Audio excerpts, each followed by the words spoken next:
Buenas noches, mi nombre es Shirma Almeida, estudiante de Psicología de la Universidad Técnica Particular de Loja. Para el presente taller vamos a hablar sobre la violencia intrafamiliar. Este taller está dirigido a una población selectiva, por lo que hemos seleccionado a jóvenes estudiantes de la Unidad Educativa San Francisco del Albergue. Objetivo general: contribuir a la prevención de la problemática de la violencia intrafamiliar en trabajo directo con los jóvenes y sus familias de la Unidad Educativa San Francisco de la Albernia desde un enfoque psicoeducativo. Objetivo específico 1: fomentar el desarrollo de las relaciones sanas, estimulantes, saludables entre padres e hijos que forman parte de la comunidad educativa. Objetivo específico 2: apoyar y fortalecer a las familias que forman parte de la Unidad Educativa UESFA con el fin de potencializar en el desempeño de su rol como agente social protector, estabilizador y conformador de personas. Comencemos. ¿Qué es la violencia intrafamiliar? La violencia intrafamiliar es un problema social universal que afecta a la sociedad actual y contribuye al desarrollo de las relaciones familiares disfuncionales. La raíz etimológica del término violencia remite al concepto de fuerza. En este sentido, la violencia implica el uso de la fuerza para producir un daño. Por lo tanto, se aborda la violencia familiar, intrafamiliar o doméstica a toda acción u omisión cometida en la familia por uno de sus miembros, que menoscaba la integridad física, psicológica, incluso la violación constante de los derechos humanos y libertades fundamentales de sus miembros. Por lo tanto, se asume la misma como cualquier acto de agresión física, psicológica, emocional, verbal, sexual, económica, humillación, privaciones o explotación que ocurra contra cualquier miembro de una familia, resultando ser las formas más comunes el maltrato infantil y el maltrato a la mujer. ¿Sabías que la violencia es considerada una forma de ejercicio del poder para que facilita la dominación, opresión o supremacía de quien la ejerce y una posición de sometimiento o sujeción de quien la sufre? En todas sus manifestaciones se deviene un problema de salud público que involucra a todos los países y aunque no constituye propiamente una enfermedad en el sentido tradicional de su comprensión, donde el elemento etiológico biológico desempeña como regla un papel fundamental, en sentido social resuelta un problema de salud y un importante factor de riesgo psicosocial por la magnitud del daño, la invalidez y muerte que provoca, con consecuencias múltiples y diversificadas en los planos sociales y psicológicos, y además es un fenómeno presente en mayor o menor medida en todas las sociedades y resulta de interés creciente en las instituciones internacionales que reconocen su trascendencia y sus múltiples implicaciones a escala global y al interior de cada país, así como para las comunidades, las familias y los individuos. El acceso científico, político a esta problemática, aunque todavía incipiente, ha sido resultado de la batalla sistemática de movimientos de mujeres en todo el mundo. Además, es reconocido por la sociedad como un problema social y de salud vigente, no solo por los múltiples y diversos efectos que ocasiona, sino además porque nulifica los derechos humanos fundamentales. Ahora veamos los antecedentes y estadísticas sobre la violencia intrafamiliar en niños, niñas y adolescentes en el Ecuador. Las provincias en las que prevalece el maltrato infantil son Guayas, Pichincha, Cotopaxi y Chimborazo. Los padres son los principales agresores, indica un informe de la DINAPEN. Maltrato físico, psicológico, institucional y negligencia son algunos de los delitos en contra de los niños en Ecuador. Las niñas, sin embargo, llevan la peor parte. Esta conclusión se desprende de un informe elaborado por la Dirección Nacional de Policía Especializada para Niños, Niñas y Adolescentes, DINAPEN, en diciembre del 2020. El documento señala además que la negligencia parental es la principal forma de maltrato que sufre este sector de la población. El Código de la Niñez y Adolescencia define a este delito como el descuido grave y reiterado de los padres a sus hijos, pero también al no brindarles alimentación o cuidados médicos. Según el Ministerio de Inclusión Económica y Social MIES, la negligencia es la primera causa por la que los niños llegan a las casas de acogida. Datos según último informe de la DINAPEN del año 2020, trato negligente o descuido 55.4%, maltrato físico 24.9%, maltrato psicológico 19.4%, maltrato institucional 0.4%. Ahora veamos qué tipo de violencia existe en nuestra sociedad hacia los jóvenes. Entre las más comunes tenemos maltrato físico. El maltrato físico es el daño o perjuicio que se ocasiona a una persona.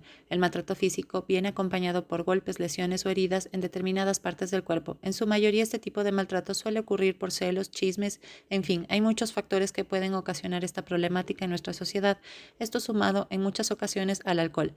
En todo caso, en la mayoría de estos eventos, las personas más perjudicadas son las mujeres, ya que si no recae en ellas el maltrato, maltrato puede recaer en sus hijos o familiares cercanos. Maltrato psicológico. El maltrato psicológico es todo daño que se hace a una persona, pero ya no en el cuerpo, sino en el alma, en sus sentimientos, en lo moral. Este tipo de maltrato está acompañado principalmente de palabras, gritos, amenazas, gestos o indiferencia, lo cual produce grandes heridas psicológicas que no pueden remediarse tan fácilmente. Abuso sexual.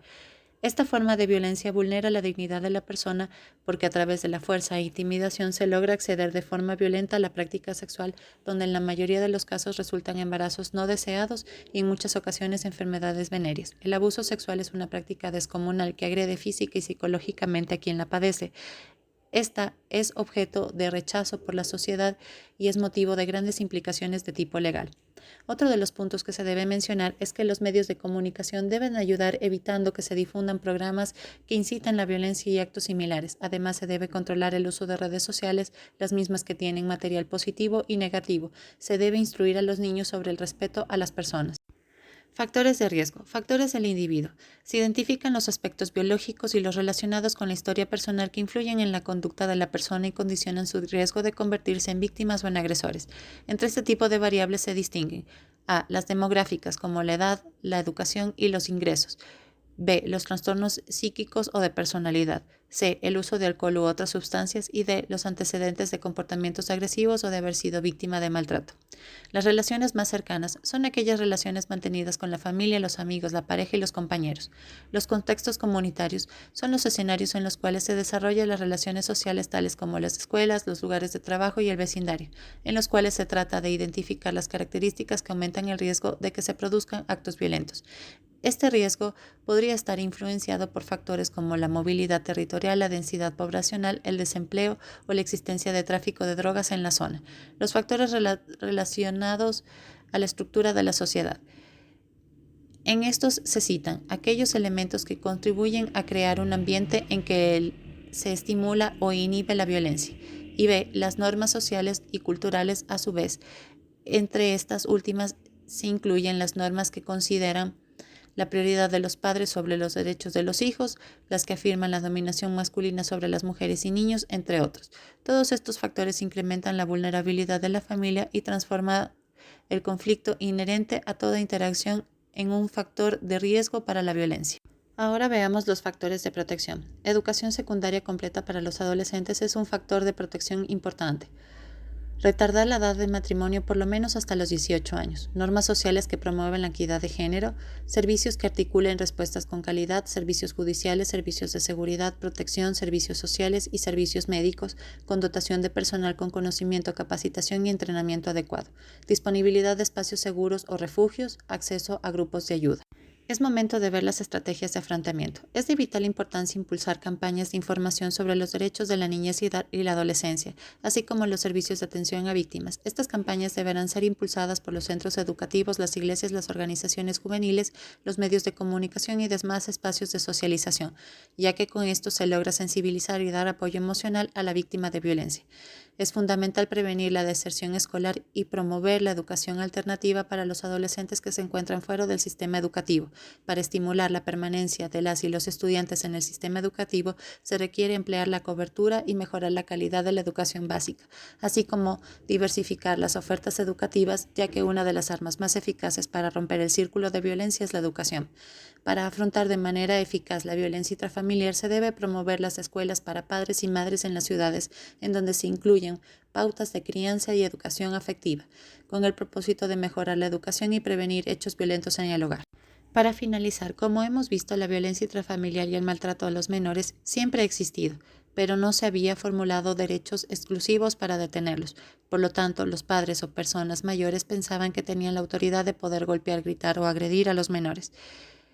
Es por esto que se debe concientizar más a la población adulta que la salud de los menores debe ser cuidada de tal manera que no se exponga su integridad física, así como mental, para que el maltrato quede en el olvido, ya que, como se mencionó, este puede ser de diferentes maneras y afecta de diversas formas a los menores, pudiéndoles causar en casos graves la muerte.